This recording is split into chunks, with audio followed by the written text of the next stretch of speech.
Entonces, podemos mencionar los compuestos inorgánicos binarios y su nomenclatura con respecto a lo que hemos dicho del sistema de nomenclaturas. Entonces, estos compuestos binarios son, ¿verdad?, aquellos que están formados por dos elementos y los podemos clasificar en óxidos, hidruros y sales binarias. Vamos a ver cada uno de ellos. El primero son los óxidos. Estos tipos de compuestos se generan a partir de la combinación binaria, es decir, constituida por dos elementos, en donde uno de esos dos elementos lo representa el oxígeno, mientras que el otro puede ser un metal o un no metal. Y cuando participan el segundo elemento, o sea, el no metal, en ciertas ocasiones se habla de la conformación de un anhídrido. A pesar del poco uso y cada vez menos de este término tradicional, ya que en la actualidad preferiblemente denominamos óxidos básicos cuando el oxígeno va unido un elemento metálico y para el caso de la unión del oxígeno con un elemento no metálico óxido ácido. Si ustedes se fijan en la imagen, hay un cuadrito donde está una fórmula general. Se le dice metal más oxígeno da como resultado óxido básico. No metal más el elemento del oxígeno da como resultado el óxido ácido. Entonces, los óxidos son compuestos que resultan de la combinación del oxígeno con un metal. Estos óxidos son iónicos. Entonces, esto es lo que significa. Como pueden observar en la presentación, hay óxidos básicos y óxidos ácidos. Entonces la tabla número 4 nos representa los óxidos básicos, que son los compuestos que resultan de la combinación del oxígeno con un metal. Entonces tenemos un ejemplo. Si se fijan en la fórmula molecular, donde tenemos el potasio y el oxígeno, dos átomos de potasio y un átomo de oxígeno. En la nomenclatura tradicional se le coloca óxido potásico, ¿verdad? Dijera óxido de potasio, pero como termina en la terminación del oxígeno, solo tiene un átomo. Y si ustedes se fijan en la lámina anterior que les había explicado, cuando el número de oxidación es igual a 1, se sustituye, ¿verdad?, ese valor y se le va a agregar en términos de prefijo y sufijo como ico, ¿verdad?, en vez de potasio, potásico. Ahora, en la nomenclatura sistemática, como solo tiene un átomo de oxígeno, entonces en vez de decir óxido va a decir monóxido. Solo se le agrega antes del óxido, ¿verdad?, el mono. Y como ya tiene la O, pues ya no se le va a agregar, solo se le va a agregar mon. Ahora, en lo que es el dipotasio, se le va a agregar siempre la D, ¿verdad?, al principio, porque como ya estamos con otro prefijo, entonces se le agrega esa terminación. Y la nomenclatura Stoch, en este caso, pues como solamente está en la terminación de un átomo, el oxígeno, pues se le pone el número romano 1, ¿verdad?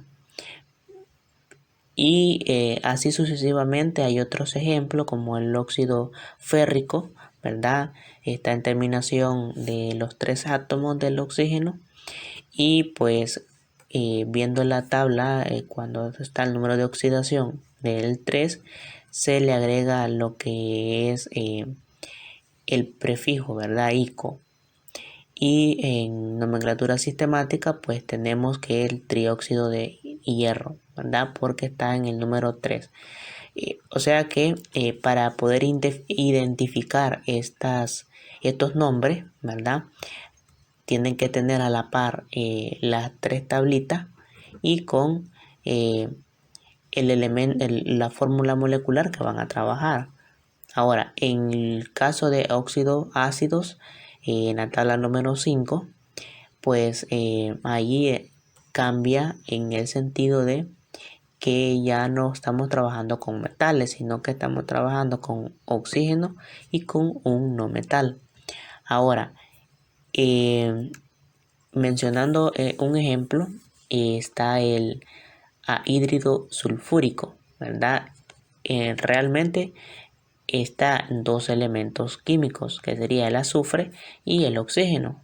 El oxígeno está con un número de oxidación número 3 y posteriormente la nomenclatura sistemática ya no sería el anhídrido de sulfúrico, ¿verdad? En terminación ico por el 3, sino que ya se le agrega dióxido de azufre, ya no va en la terminación ico, ¿verdad? En ese caso.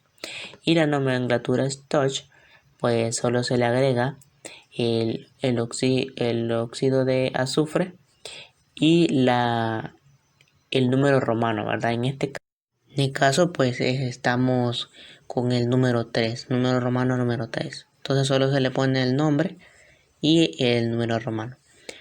Entonces, solo es de identificar, ¿verdad? La fórmula molecular o el compuesto químico y ir otorgando el nombre de acuerdo a los sufijos y prefijos que tengan. Y tenemos los hidruros, tenemos tanto metálicos como no metálicos. Con respecto a los metálicos, pues son aquellos compuestos en donde el hidrógeno se combina con el metal. Y en el caso del hidruro no metálico, son compuestos en donde el hidrógeno se combina con elementos no metálicos. Entonces, esos son los hidruros. Estos hidruros, como les digo, también tienen las características de lo anterior dicho, que sería de colocar los nombres tanto de la nomenclatura tradicional, la nomenclatura sistemática y la nomenclatura STOT. Entonces, ustedes van a tener el material para que lo lean y vean ahí cada uno de las tablas que se mencionan y ejemplos, ¿verdad? Que se les proporciona en el documento que se les va a proporcionar. Ahora vamos a ver otro aspecto. Tenemos lo que son las sales binarias. Tenemos dos, sales neutras y sales volátiles. Las sales neutras son los compuestos formados por un metal y un no metal. En ese caso podemos tener un ejemplo como el sodio más el flúor, ¿verdad? Son dos elementos, un metal y no metal, y hacen una combinación. Ahora tenemos otro ejemplo como las sales volátiles, ¿verdad? Que son los compuestos formados por un no metal y un no metal, o sea, dos no metales.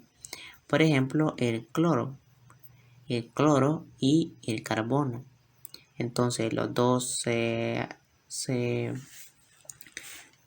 unen para formar un solo elemento, un solo compuesto químico. Entonces, esas son las sales binarias, ¿verdad? Ahora, hay otros ejemplos que ustedes lo pueden buscar para una mayor comprensión. Como ya vimos compuestos inorgánicos binarios, ahora vamos a ver los ternarios. En los ternarios también tienen tres categorías. La primera sería hidróxidos, que son los compuestos iones formados por un metal, que es el catión, y un grupo hidróxido que es el anión. En el segundo caso tenemos los oxácidos. Son compuestos formados por la unión del oxígeno y el hidrógeno y un no metal. Y en el caso de los oxidales tenemos que son compuestos ternarios constituidos por un no metal, un oxígeno y metal. Entonces, cada uno de estos compuestos inorgánicos ternarios tiene las mismas similitud en cuanto a nombrar nombres, ¿verdad? Tomando en cuenta la nomenclatura tradicional, sistemática y Stokes. Entonces, prácticamente siempre es la misma rutina, ¿verdad? Por decirlo así, para poder identificar cada uno de los nombres que se le pueden proporcionar a los compuestos químicos.